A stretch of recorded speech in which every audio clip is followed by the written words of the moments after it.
Bonjour, c'est François et bienvenue dans cette nouvelle vidéo. Et dans cette vidéo, tu vas apprendre comment faire des présentations à l'oral à la manière du plus grand orateur de tous les temps.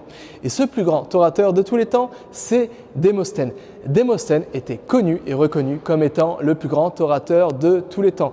Bien qu'aujourd'hui, on pense que c'est vraiment la personne qui a vraiment maîtrisé, qui est vraiment le master de l'art oratoire, ça n'a pas toujours été le cas.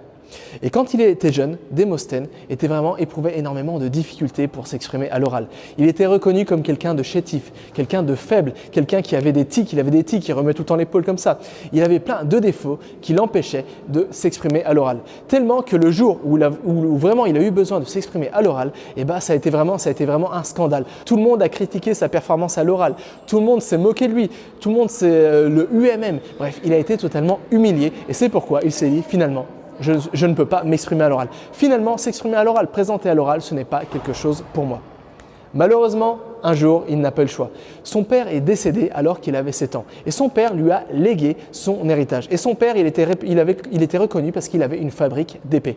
Donc, son père, quand il est décédé, en héritage, lui a légué cette fabrique d'épées. Malheureusement, Démosthène devait attendre d'atteindre la majorité pour vraiment prendre possession de son héritage. Et malheureusement, les choses se sont compliquées parce que ses 3 tuteurs lui ont littéralement volé son héritage. Alors du coup, quand il s'est retrouvé majeur, Démosthène s'est retrouvé sans héritage, sans la fabrique d'épées. Alors il s'est dit ça va pas. Et du coup, qu'est-ce qu'il a fait? Il est allé voir un tribunal. Mais à l'époque, durant la Grèce antique, si tu voulais passer devant un tribunal, il n'y avait pas d'avocat. Tu devais vraiment prononcer ton plaidoyer toi-même. Mais Démosthène, il savait qu'il éprouvait énormément de difficultés pour s'exprimer à l'oral. Il avait vraiment énormément de difficultés pour communiquer ses idées à l'oral. Alors il s'est dit vraiment, si la dernière fois que j'ai présenté quelque chose à l'oral, c'était vraiment une huée, c'était vraiment une honte pour moi, c'est vraiment une situation humiliante et je ne veux pas répéter cette situation humiliante. Alors qu'est-ce qu'il s'est dit Démosthène? Démosthène, tout simplement, il s'est dit qu'il va s'entraîner, il va apprendre à devenir un grand orateur. Et c'est ce qu'il a fait. Alors pour ça, tout d'abord, il a commencé à aller au théâtre presque tous les jours. Au théâtre, il suivait des discours publics, il suivait des débats publics. Il notait un peu tout ce qu'il voyait, il prenait note de tout ce qu'il voyait pour justement apprendre des grands orateurs de son époque pour pouvoir voir finalement comment des personnes arrivaient à s'exprimer à l'oral, comment des personnes arrivaient à débattre à l'oral, vraiment comment des personnes arrivaient à persuader tout simplement à l'oral grâce à des mots. Donc ça, c'est la première étape. Ensuite, Démosthène était connu pour quelqu'un qui éprouvait énormément de difficultés pour articuler, pour prononcer des mots. On disait même qu'il avait énormément de difficultés pour prononcer le R. Alors, qu'est-ce qu'il s'est dit? Il n'a pas été défaitiste. Démosthène, tout simplement, tous les jours, il allait à la plage et il ramassait des galets.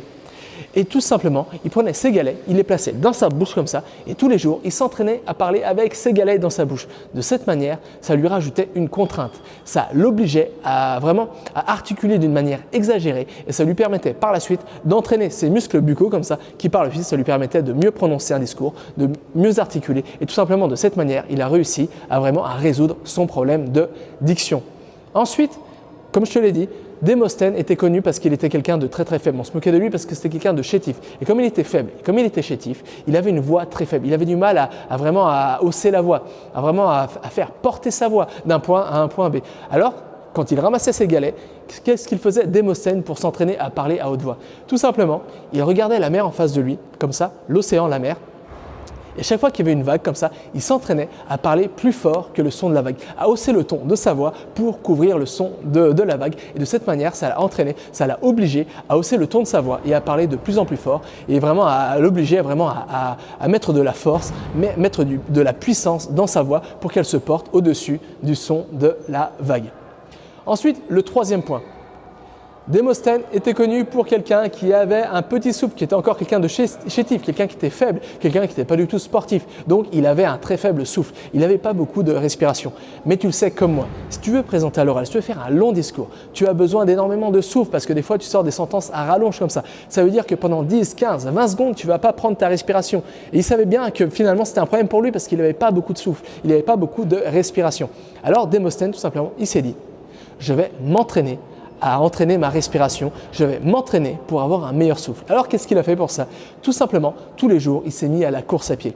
Il courait tous les jours et de cette manière, il entraînait son rythme cardiovasculaire et ça l'aidait par la suite à pouvoir améliorer son souffle et par la même chose, à améliorer sa diction, son souffle et la prononciation. Et ça lui permettait de vraiment de donner de l'importance à son discours, à ses discours, à l'oral. Ça, c'est le troisième secret de Démosthène pour faire des discours et pour présenter, même s'il était quelqu'un qui était à la base totalement chétif. Ensuite, la quatrième chose, comme je te l'ai précisé au début de cette vidéo, c'est que Démosthène était complexé. Il était complexé parce qu'il avait plein de tics. Il avait d'ailleurs un tic, en fait, il montait tout le temps l'épaule comme ça, c'était un de ses tics comme ça.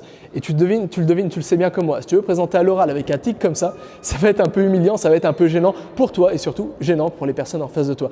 Donc Démosthène, il s'est dit, attends, avec mon tic comme ça, je ne peux pas présenter à l'oral, je dois faire quelque chose. Alors, comme il était né dans le monde des épées, son père avait une fabrique d'épées. Il s'est dit tout simplement, je vais prendre la lame d'une épée, je vais la mettre sous mon aisselle comme ça, et dès que je vais faire une présentation à l'oral comme ça, dès que je vais avoir mon tic comme ça, et la pointe de l'épée, ça va me donner une petite douleur sous l'aisselle et ça va me rappeler justement que je suis en train d'effectuer ce tic, que ce tic y revient, et ça va me permettre de prendre conscience de ce tic. Et donc, si je prends conscience de ce tic, je pourrais me dire, non, maintenant, tu ne vas pas hausser l'épaule comme ça, tu ne vas pas faire ton tic. Donc voilà. Ça, c'est vraiment les 4 astuces sur lesquelles s'est appuyé Démosthène pour améliorer ses présentations à l'oral, pour passer de quelqu'un qui était totalement terrifié à l'idée de parler à l'oral à quelqu'un qui est aujourd'hui reconnu et connu comme le plus grand orateur de tout son temps. Je te le répète, la première astuce, c'est simplement de mettre des galets dans sa bouche pour forcer sa diction et l'aider à entraîner ses muscles buccaux, à muscler ses muscles buccaux pour par la suite améliorer sa prononciation et sa diction. Le deuxième, c'est de s'entraîner à parler face à la mer et de cette manière d'essayer de recouvrir le son des vagues de la mer en haussant le ton de sa voix pour s'entraîner à parler beaucoup plus fort et pour s'entraîner à donner de la portance à sa voix. Le troisième, tout simplement, s'entraîner à faire du sport, à courir tous les matins pour améliorer son souffle et donc pour améliorer sa diction et améliorer son expression à l'oral.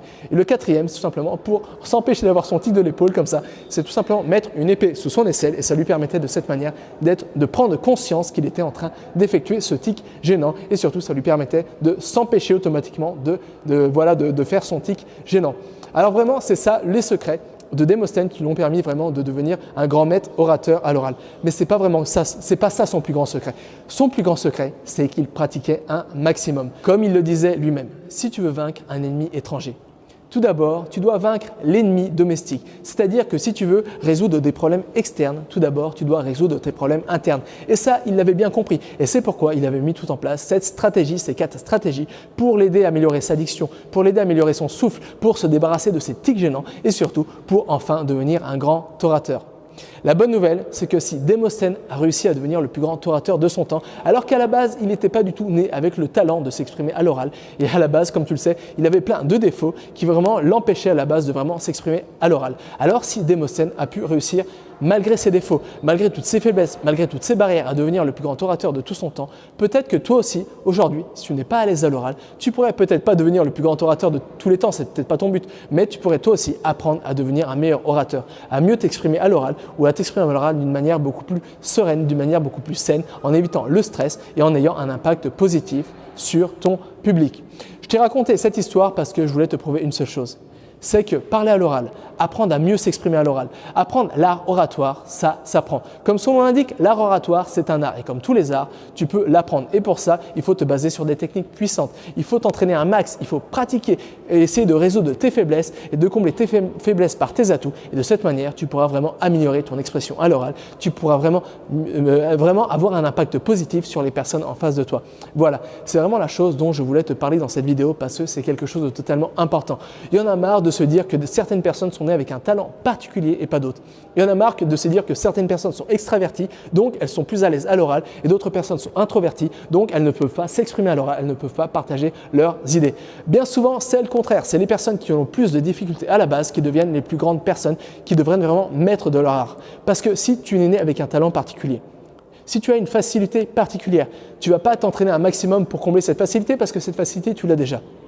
Alors qu'à l'inverse, si tu es né avec plein de handicaps et si tu as vraiment un objectif, tu vas mettre toutes les chances de ton côté pour atteindre cet objectif. Et petit à petit, tu vas dépasser la personne qui à la base est née avec une facilité, la personne qui à la base est née avec un talent. Et ça, Démosthène, il l'avait très très bien compris. Et c'est pourquoi il disait tout simplement qu'avant de battre un ennemi étranger, il fallait battre l'ennemi domestique. Voilà, je te laisse sur cette belle citation de Démosthène.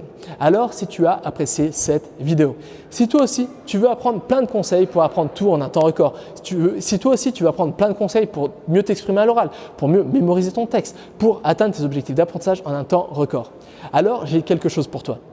Tous les jours, j'ai écrit un mail quotidien que j'envoie directement tous les jours à des milliers de personnes directement dans leur boîte mail à 9 h, un mail quotidien où je partage toutes mes astuces, secrets, stratégies, techniques, méthodologies, tout ce que j'ai en ma possession, toutes mes connaissances. Je partage tout ça à travers un mail quotidien pour t'aider à atteindre tes objectifs d'apprentissage en un temps record et pour t'aider à devenir un ou une super apprenante. Alors, si tu ne reçois pas encore ces mails quotidiens directement dans ta boîte mail, alors pour ça, il n'y a rien de compliqué et c'est gratuit. Il te suffit de cliquer sur le lien se trouvant en bas dans la description de cette vidéo, de laisser ton adresse mail et comme ça, à partir de demain, dès 9 h, tu vas recevoir tous les jours mes meilleures astuces, stratégies, méthodologies, toutes mes connaissances directement, gratuitement dans ta boîte mail tous les matins à 9 h. C'est-à-dire que tous les matins, tu vas avoir le meilleur contenu pour vraiment apprendre à devenir un super ou une super apprenante et apprendre à atteindre tes objectifs d'apprentissage en un temps record. Voilà, moi je t'attends dans le mail de demain et jusqu'à là, n'oublie pas, rien n'est impossible avec cet apprendre. Allez, à plus!